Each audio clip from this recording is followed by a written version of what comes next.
Olá pessoal, hoje é dia 1º de dezembro de 2022 e esse dia 1º é simbolizado pelo número 1.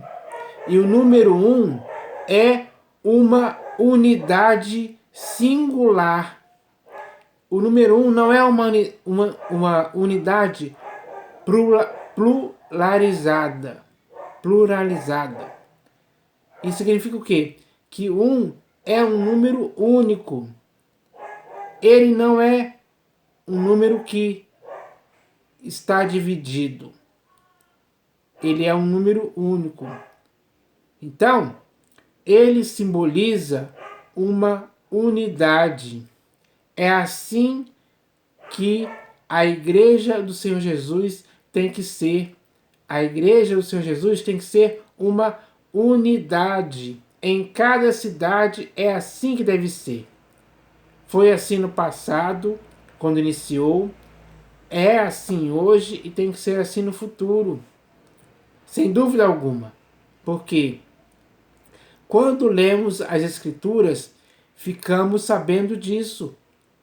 Por exemplo, quando você lê o livro de Atos dos Apóstolos, ali está afirmando a unidade da igreja, que nunca poderia se dividir em tempo algum, em denominações, facções ou qualquer outra forma de divisão que pudesse existir, não poderia acontecer em tempo algum.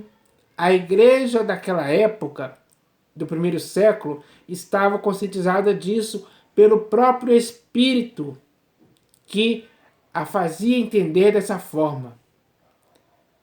Mas e hoje, no século XXI? O que está acontecendo? É o contrário daquilo, porque hoje a igreja está dividida, está quebrada, está fracionada, dividida. E isso é algo errado, que deveria ser combatido, mas infelizmente muitas pessoas não combatem isso mais, porque estão acostumadas, foram condicionadas a aprovarem, digamos assim, essas divisões que hoje se faz por causa das denominações divididas, que infelizmente quebrou a unidade do corpo de Cristo em várias partes diferentes, que já não falam a mesma coisa, que têm pensamentos diferentes. E isso é errado. Totalmente errado mesmo. Por que é totalmente errado? Porque está totalmente contra ao que está escrito. E existem muitos textos falando sobre a unidade do corpo de Cristo. É só você ler, por exemplo, na primeira epístola de Paulo aos Coríntios, logo no primeiro capítulo, ele trata desse assunto, porque na igreja de Corinto começou a existir divisões. E o intuito de Paulo escrever para a igreja de Corinto sobre esse assunto seria para combater esse mal, para cortar esse mal pela raiz de forma definitiva, para que ele não continuasse, para que a igreja retornasse, para que a igreja pudesse retornar à sua unidade como o corpo de Cristo. Esse é o dever que todos nós deveríamos cumprir. Mas infelizmente hoje dá para se ver que as divisões estão tão grandes que as pessoas que estão dentro dessas denominações, que são templos construídos por mãos humanas, já estão condicionadas a essa divisão. E eles fazem tudo para defender essa divisão e não defender a unidade do corpo de Cristo. Então, quem está errando, ainda há tempo de acertar. E eu espero que todos possam acertar assim, de forma unânime, conforme a opinião de todos. Porque quando aquela epístola de Paulo aos Coríntios foi lida diante deles, diante da igreja, eles se corrigiram, porque viram caíram na real, caíram em si, de que aquelas divisões eram erradas e não poderiam continuar a existir. Ninguém poderia continuar dizendo: eu sou de Paulo, eu sou de Apolo, eu sou de Cefas, eu sou de Cristo, causando essas divisões ali no corpo de Cristo. Então, é com esse objetivo que eu quero falar aqui hoje.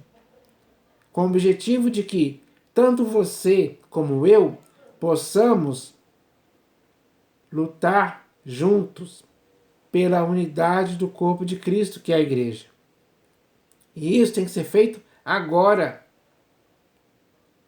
Isso cabe a você fazer e a mim fazer. Então, nós temos que se unir com esse propósito de fazer com que a igreja em cada cidade possa ser uma única igreja, um único corpo, sem divisão alguma. Divisão é algo que não é aprovado e não tem a concordância do próprio Senhor Jesus, porque ele mesmo falou sobre unidade do corpo de Cristo.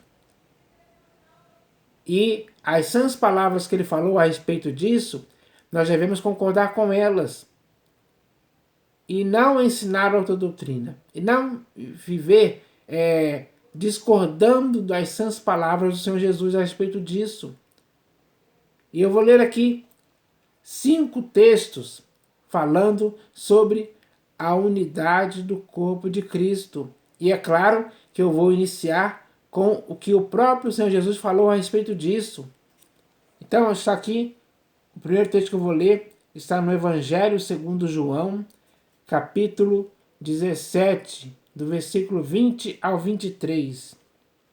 Esse texto é muito bem claro e são as sãs palavras do Senhor Jesus falando para você e para mim sobre essa questão. Então está escrito assim, ó: não rogo somente por estes, mas também por aqueles que vierem a crer em mim, por intermédio da sua palavra, a fim, ou seja, com o objetivo de que todos sejam um. Todos têm que ser um. Por que todos têm que ser um? Porque um representa uma unidade singular e não pluralizada, como existe por aí.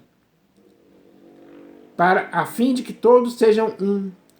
E como és tu, ó Pai, em mim e eu em ti, também sejam eles em nós, para que o mundo creia que tu me enviaste. Então, o mundo só vai crer que Deus enviou o Senhor Jesus se existir unidade na igreja, se todos forem um.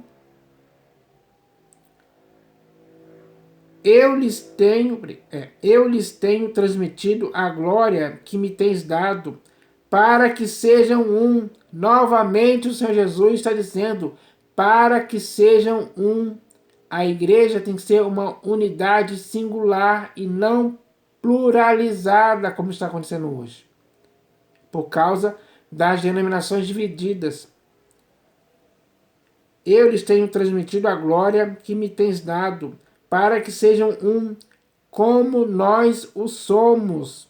Então, como Deus e Cristo são um, a igreja também tem que ser uma unidade, sim. Eu neles e tu em mim, a fim de que sejam aperfeiçoados na unidade. A igreja só pode ser aperfeiçoada na unidade. Se estiver dividida, não tem como ser aperfeiçoada.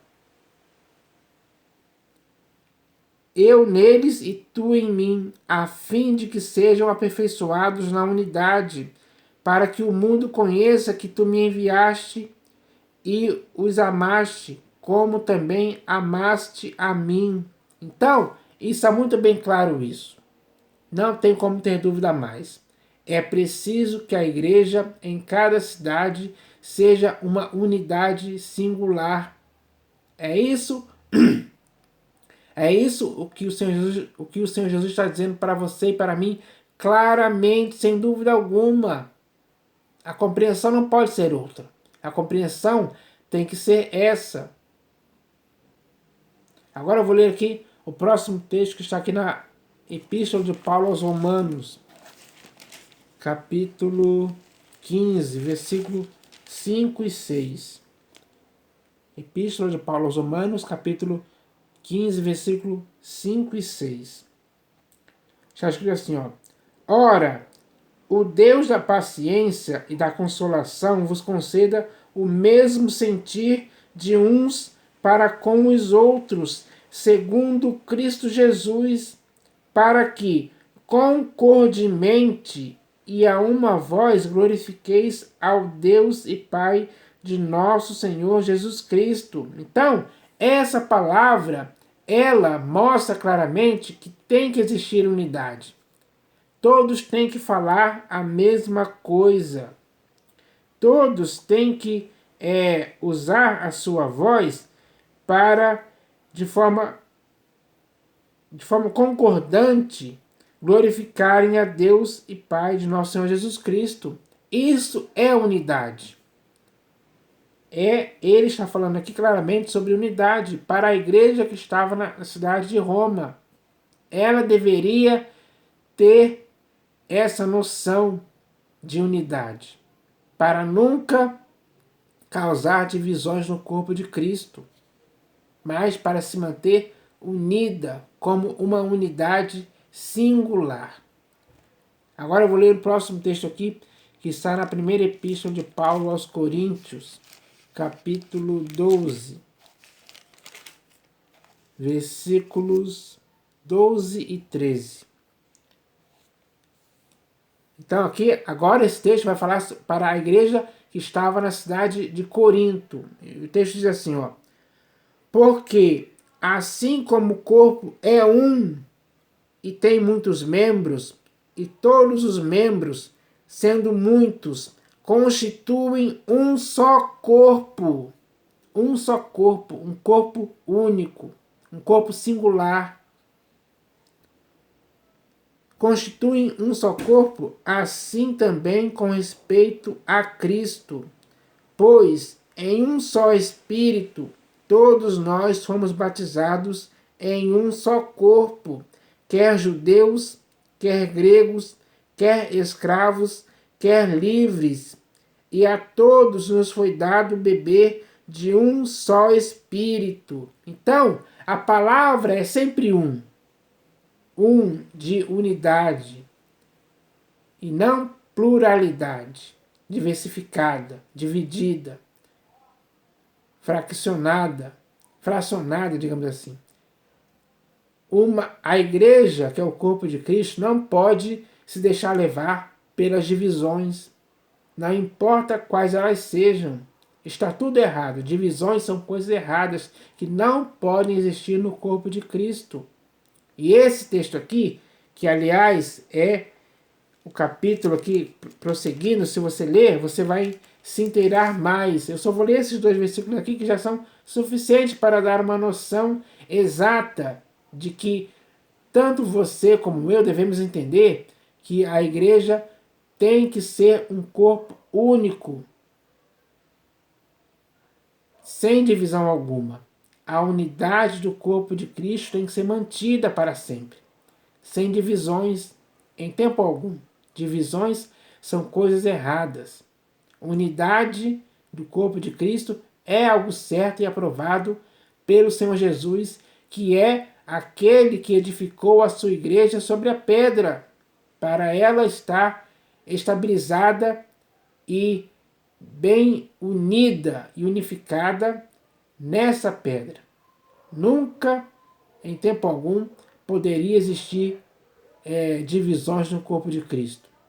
Isso é algo certo para que você e eu possamos viver dessa forma, como igreja, como corpo de Cristo. Agora eu vou ler aqui, o próximo texto está aqui na Epístola de Paulo aos Efésios, capítulo 4. Efésios capítulo 4, versículo 3. Então está escrito assim, ó. Esforçando-vos diligentemente por preservar a unidade do Espírito no vínculo da paz. Então, é preciso que haja essa disposição, essa vontade, esse ânimo, essa perseverança de que cada um de nós possamos nos esforçar diligentemente por preservar a unidade do Espírito no vínculo da paz. Ele está falando isso para a igreja que estava na cidade de Éfeso, para que na igreja que estava na cidade de Éfeso não pudesse existir a possibilidade de existir divisões em tempo algum.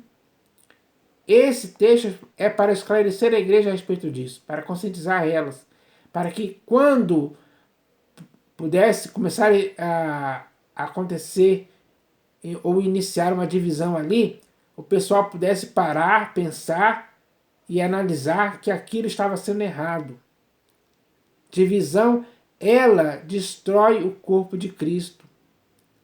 Mas o corpo de Cristo tem que ser um só. Ele tem que lutar ou se esforçar diligentemente por preservar a unidade do Espírito no vínculo da paz. Esse é o objetivo da igreja. É o seu objetivo, é o meu objetivo. Mantermos a unidade do corpo de Cristo. Isso é um fato que tem que acontecer literalmente e também espiritualmente. Esse tem que ser o nosso dever. Então, esse texto é muito bem claro a respeito disso. E agora eu vou ler aqui o último texto que está aqui na Epístola de Paulo aos Filipenses. Epístola de Paulo aos Filipenses, capítulo 2, versículo 1 e 2. Então, na igreja que estava na cidade de Filipos, também foi escrito uma palavra para que a igreja pudesse se atentar a preservar a unidade da igreja como corpo de Cristo. Então está escrito assim, ó. Epístola de Paulo aos Filipenses, capítulo 2, versículo 1 e 2. Está escrito assim, ó. Se há, pois, alguma exortação em Cristo, alguma consolação de amor, alguma comunhão do Espírito, se há entranhados afetos e misericórdias, completai a minha alegria, de modo que penseis a mesma coisa. Só podemos pensar a mesma coisa se estivermos na unidade do corpo de Cristo. Completai a minha alegria, de modo que penseis a mesma coisa. Tenhais o mesmo amor. Só podemos ter o mesmo amor se formos uma igreja que esteja na unidade, preservando a unidade. Tenhais o mesmo amor, sejais unidos de alma. Só podemos ser unidos de alma se a igreja em cada cidade for uma apenas. Não 2 ou 3 ou mais de 100. Não, só uma. Tendo o mesmo sentimento. Então, a igreja que está unida, ela tem que ter o mesmo sentimento. Esse é o objetivo da igreja. Esse foi o objetivo de Paulo ter falado isso aqui para a igreja que estava na cidade de Filipos, conscientizando a igreja para que ela preservasse a sua unidade. Ou seja, para que ela não deixasse que divisões acontecessem naquele corpo, que era o corpo de Cristo que estava na cidade de Filipos. Era a igreja. Então, esses textos e muitos outros que eu poderia ler aqui falam claramente sobre unidade. E agora, nós é que devemos nos conscientizar disso, porque unidade, aqui ó, isso aqui é uma caneta. Ela é um objeto único. ela é uma unidade singular. Mas, se eu fizer isso aqui, ó. Se eu fizer isso aqui.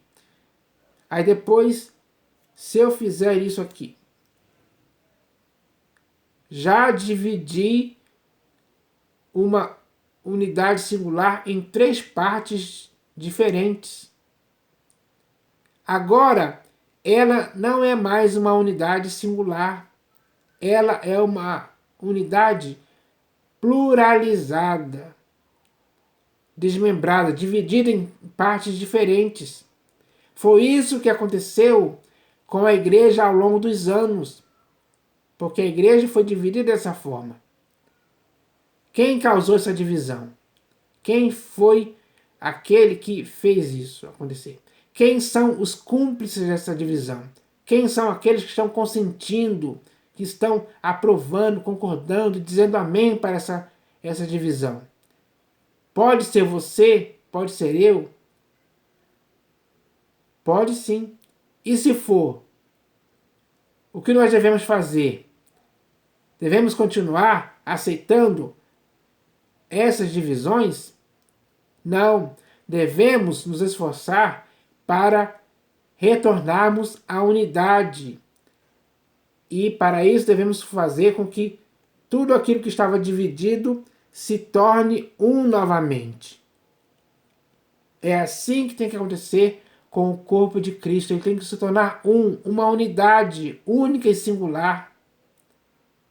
E eu espero que tenha sido bem clara essa mensagem hoje, para que assim você possa entender isso. Porque tanto você como eu devemos nos esforçar diligentemente por preservar a unidade da igreja, do corpo de Cristo. Então, nós devemos fazer isso. Quem fizer isso, com certeza vai estar agindo de acordo com as sãs palavras do Senhor Jesus que eu li aqui no texto do Evangelho segundo João, capítulo 17, do versículo 20 ao 23. Então, eu espero que essa mensagem possa edificar o corpo de Cristo de alguma forma. É isso que eu espero, em nome do Senhor Jesus. Amém.